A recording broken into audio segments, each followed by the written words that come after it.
Monzo Overdraft. Hello viewers, in today's video you are going to learn how to use Monzo Overdraft. So let's get started. First, open your Monzo application and review your draft details. Monzo offers different draft limits and interest rates, so it's important to know exactly what applies to your account. After that, keep track of your balance. Monzo will alert you if you go into your overdraft, but regularly monitoring your spending helps you avoid unnecessary charges. Next, manage your ports carefully.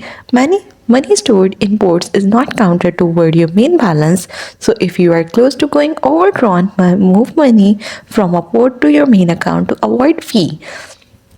Finally, plan to repay your overdraft as soon as possible. Paying it back quickly reduces interest cost. You can also set budgets or spending limits in the Monzo app to help you stay on track. And that's how you will be able to use Monzo Overdraft. Thanks for watching. Don't forget to like and subscribe.